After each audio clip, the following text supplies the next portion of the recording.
பிள்ளைக்கு உடம்பு சரியில்லைன்னு சொன்னலாமா? நேற்று ஆஸ்பத்திரிக்கு போய் என்ன சொன்னாங்க? ஆமாம்மா, இவனுக்கு ஊசி போட்டு மாத்திரை கொடுத்துருக்கு.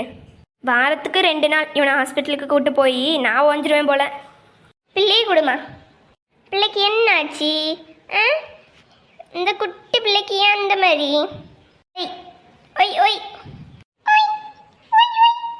ஒய் பிள்ளைய பாருடி.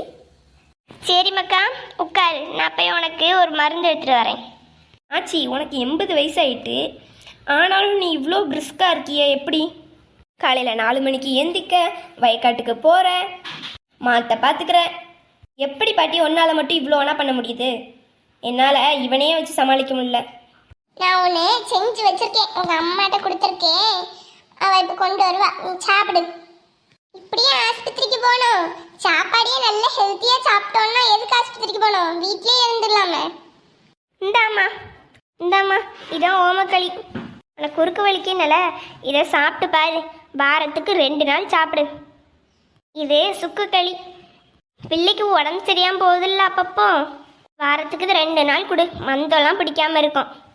மா, இப்போ நீ கொடுக்க சரி, நான் தான் இன்னும் கொஞ்சம் நாளில் சென்னைக்கு போயிடுவேனே, அப்போ எனக்கு யாருமா பண்ணி தருவா? அதான் நம்ம இனியாக்கா இருக்காங்களே. அம்மா, என் டெலிவரிக்கும் நான் உங்ககிட்ட தானம்மா நீங்கள் வாங்கி தந்தீங்க. உங்கள் வெளியும் அனுப்புவாங்களா? ஆமாம்மா, அவள் எங்கே இருந்தாலும் அனுப்பிடுவா. அவளோட ஃபோன் நம்பரை டிஸ்கிரிப்ஷனில் கொடுக்கேன், நீங்களும் ஆர்டர் போட்டுக்கோங்க.